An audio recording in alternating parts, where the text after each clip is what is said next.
Battle of Bunker Hill, June 16 and 17, 1775. The British wanted to stop the revolution in Massachusetts, but they soon realized that it was not possible. After the first shots of the war were fired at Lexington and Concord in April 1775, colonial forces began to gather around Boston, where British troops were stationed. In June of that year, the American patriots were ordered to occupy and fortify Breed's Hill, overlooking Boston Harbor. British General William Howe, who was determined to dislodge the colonists from their position, ordered an attack on the hill.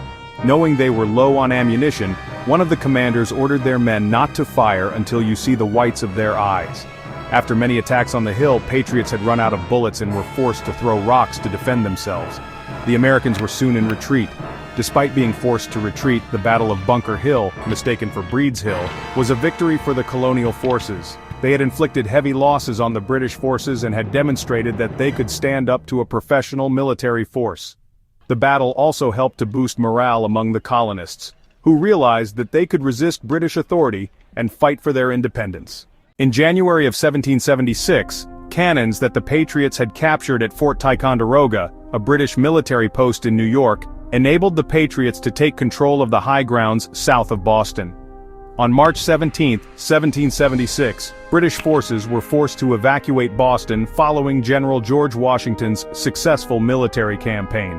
The liberation, freedom of Boston by the Patriots brought an end to a hated 8-year British occupation of the city.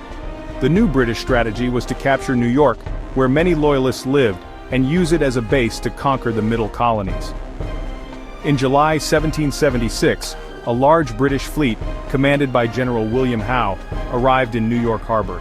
The fleet was accompanied by a force of over 32,000 troops, making it the largest British force ever assembled. The Patriots, led by General George Washington, were determined to resist the British invasion. Washington's army was outnumbered and outgunned, but he was able to put up a strong defense, using the terrain around New York City to his advantage. The British forces launched a series of attacks against the Patriots, which resulted in a decisive British victory. Washington was forced to retreat, and the British captured New York City in September 1776. The city remained under British control for the remainder of the war.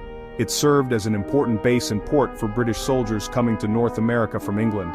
The invasion of New York also had important strategic implications, as it allowed the British to cut off colonial supply lines to the north. How do you feel the war is going for the colonists?